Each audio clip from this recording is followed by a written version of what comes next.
د ټولو نه غټ سبب چې د هغې د لاسه په انسان کې غفلت راځي هغه طول الامل. طول الامل مطلب اوږده ارمانونه، اوږده سوچونه، دا په انسان کې سم غفلت راولي. خو د غفلت بنیاد چې د هغه د څه د لاسه دی هغه د دې اوږده ارمانونو د لاسه دی. د هغې د لاسه انسان ګناهونه کوي، په شهواتو کې پروت دي. توبه هلکه توبه وباسه، سبا ولې کوي خو ارمان یې اوږد دی، وخت لا شتې، ټیم شتې، دا به کوو دغه به کوو. د هغې د لاسه هغه مرګ ورته ډېر لرې ښکاري. مني چې مرګ به راځي خو کله به راځي ډېر لرې. په 30 کالو کې هم نه مني چې را به شي. 30 کالو کې مني؟ نه 30 کې هم نه مني. کوم بوډا چې را 70 کال ورته 30 کاله بعد مرګ به راشي هغه هم نه مني چې 30 کاله بعد به راشي.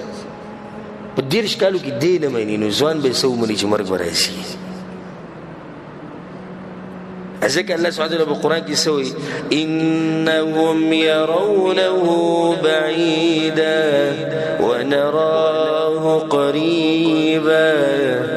الله وایي دا کافران د آخرت نه غافله، دوی د آخرت سم لرې ښکاري، د عقل نه لري او که مني نو ډېر لرې دی. ونراه قریبا، مؤمن دا ډېر نږدې ویني، د ارمانونه ډېر اوږده نه وي، د سوچ هغه د آخرت په باره کې. او که دنیا کوي، دنیا نه مطلب دا نه چې دنیا بالکل پرېږدي چې پرېږدي چې هېڅ هم مه کوه، دنیا کوي خو ګزاره پرې کوي. په دنیا څه کوي؟ ګزاره. دی یریږي د آخرت نه، سبا مرګ راځي سبا راځي، سبا مرګ راځي سبا راځي. نوح علیه السلام سیرت کې راځي، بعض کتابونو کې دا خبره شته تقریبا دغه عمر 1000 کاله و. دا یو قول مطابق، اگر که نور اقوال دي چې 1000 کالونه هم د زیات عمر و. په دې 1000 کاله کې د ځان خپل کور نه جوړ کړی. په څو کاله کې؟ 1000 کاله کې. زمونږ وایي سعودي کې 15 کاله وشو د کور نه جوړ کړی. 15 کاله 1000 کاله کې خلکو ورته کور جوړ کړي. وایي سبا مرګ دی. مرګ کله دی؟ سبا. دا مؤمن دی، د ده ارمانونه ډېر اوږده نه وي. طول الامل دا غټ بیماري. سبا مرګ دی، سبا مرګ دی. پای کې نوح علیه السلام 1000 کاله تېر کړو او سبا مرګ دی. حقه مرګ راغی خو 1000 کاله بعد راغی. دا مرګ وختي هم راتلی شي. ته خو د اوږدو خبرو غم وړی او د اوږدو سوچونو غم وړی چې د مور د خېټې نه راوځي دغه ټیم کې مړ کېږي، او دا له پرېږده د مور په دې خېټه کې مړ کېږي. نو دوی باره کې به څه نو بیا ستا د اوږده سوچونه داسې شي دي. الله سبحانه وتعالی د داسې خلکو لپاره وعید بیان کړی. څه وایي؟ کافرانو ته الله څه وایي؟ ذرهم یأکلوا ویتمتعوا. ای پیغمبره پرېږده دا کافران چې خوري او سکی او مزي اخلي. ویلههم الامل، تبا کړي دوی څه شي؟ د امیدونو، د اوږدو اوږدو سوچونو، د غټ غټ پلینونو نه چې جوړوي. دا به یې موږ پلان جوړ کړی چې بیا نوسي وشي، بیا کړوسي وشي، بیا به داسې وشي، بیا به دغه وشي. صحیح ده، سوچ موږ کولی شو، خو سوچ د مختصر وخت کوه، ډېر مخکې پسې مه ځه. دومره سوچ وکړه چې ستا بې ګزاره کړي. ځکه د دین د مشرانو نه واوره چې هغوی دې مبارک یې څه وایي. علي بن ابي طالب رضی الله عنه وایي د ملګرو ته نصیحت کوو، د 2 خبرو مبارک زه په تاسو ډېر یېرېږم. هغو ته یې کومې خبرې وي؟ طول الامل واتباع الهوا، اوږده ارمانونه او د خواهشاتو تابعداري کول. ولې ته یېرېږي او ولې دا خلک د دې نه منع کوې؟ جواب، علي بن ابي طالب رضی الله عنه وایي اوږده ارمانونه د انسان نه آخرت یېروي. لکه اوس مثال کې زما سوچ دی چې سبا به زما دا بچي لوی شي، بیا به د دوی اولاد وي، دا به څه کي. اوس ګوره آخرت بالکل سیټ ته دی. ګورئ ځکه چې دومره مخې ته تله دا کېدی نه شي چې آخرت ته ما ته منځ کې راشي او زه دې بیا هم دومره مخې ته ځم. که ما ته آخرت مخې ته راغی نو بیا دا خبره مخې ته نه ځي.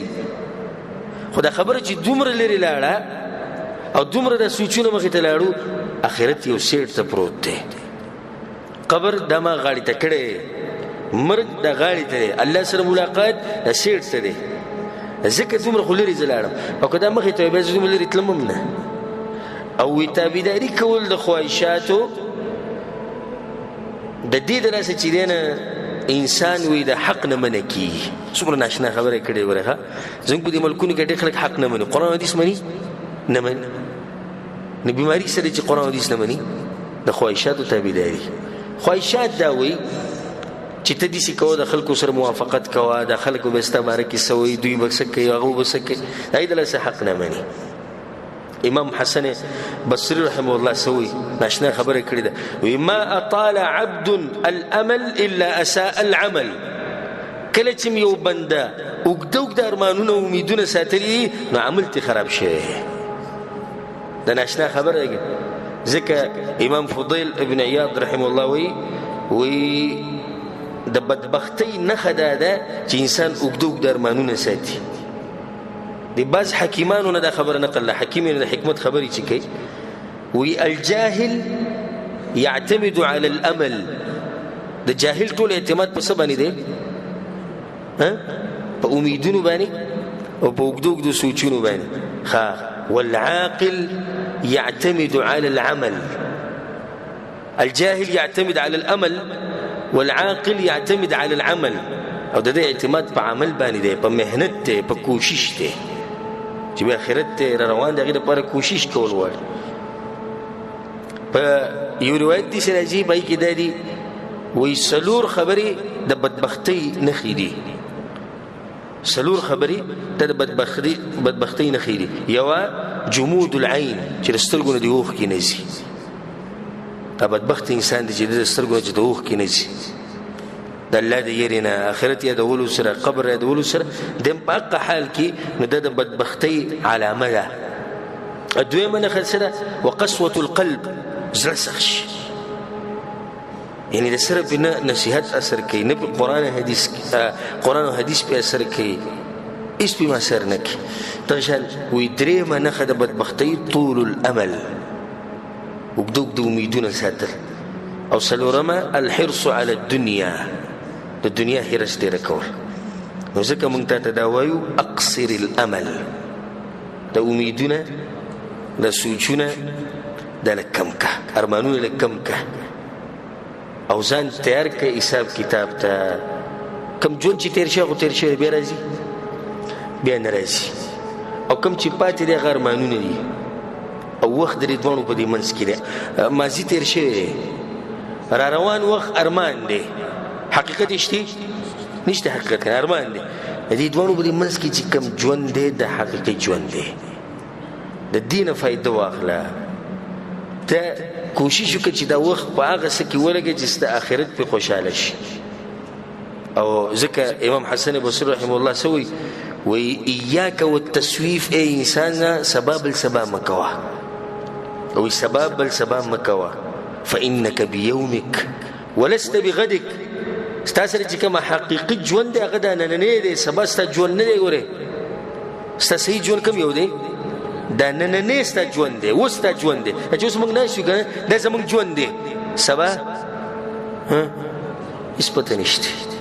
وایي دا ستا ژوند دی، نو بس دا داسې ګڼه چې دا ستا آخري وخت دی. که سبا دله الله درکو، امام حسن بصري رحمه الله وایي که سبا یې دله درکو او ژوند دی و، نو هغه سبا بیا د دې ورځې په شان تېر کړه چې نننۍ یې تېره کړه وایي. نو دې فایده به څه چې ته به ویښ د دې فایده به دی چې ته به اوږده اوږده ارمانونه نه کړې. ځکه په سلف صالحینو کې دغه انسانانو ته انسان حیران شي چې د څنګه خلک یو کس پکې دا خبره کوله، وایي زما دې په الله قسم وي زه چې کله موده کېږم نو په دې سوچ سره وده کېږم چې زه بیا نه راپاسم. نو د دې وده کېدو نه مخکې خپل حساب کتاب هم صفا کړم. وایي نو وایي زه چې په دې کټ کې خپې غځومه لکه ما چې په قبر کې خپې وغځولې، نو هر څه ختم کم، انسانانو سره حساب کتاب هغه وار کم، الله سره حساب کتاب د هغې دپاره ځان تیار کم، بیا په ځان باندې کمبل راواچوم. ځکه رسول صلی په حدیث کې څه وایي؟ کن فی الدنیا کأنک غریب. عبدالله بن عمر ولاړو، وایي رسول صلی راغی زما په دې اوږې داسې لاس کېښود. رسول صلی د طریقو چې سړي ته به نصیحت کوو، یا به په لاس یېښودو یا به لاس نیوو، او دې لاسه په انسان باندې نصیحت ډېر اثر کوي. وی زما په دې اوږه باندې لاس کېښوي، ما ته وایي چې عبدالله وي، ما چې وکتو رسول صلی د شاته ما چې جی رسول الله وي کن فی الدنیا کأنک غریب. په دنیا کې داسې اوسېږه لکه ته چې ناشنا سړی، یا وایي داسې اوسېږه لکه یو مسافر چې او د ونې لاندې هغه ودرېدلی لږ ساعت دپاره سوري ته ناستې وي بیا به ترې ځمه نو ځکه عبدالله بن عمر رضی الله عنه په زړه کې دې نصیحت دومره اثر وکړو هغه به دا خبره کوله وی اذا اصبحت فلا تنتظر المساء چې سحر شي نو د څه انتظار مه کوه د ماښام چې ماښام شي د سحر انتظار مه کوه خذ من حیاتک لموتک او د دې ژوند نه دې فایده واخله دې نه مخکې چې مرګ له منځه راشي ځکه رسول صلی الله علیه وسلم هغه حدیث چې 15 خبرې د 15 نه مخکې غنیمت وګڼئ 15 خبرې څه دي ځواني د بوډاوالي نه مخکې روغ بدن د بیماری نه مخکې مالداري د غریبۍ نه مخکې فارغه وخت د مصروف کېدو نه مخکې او ژوند د مرګ نه مخکې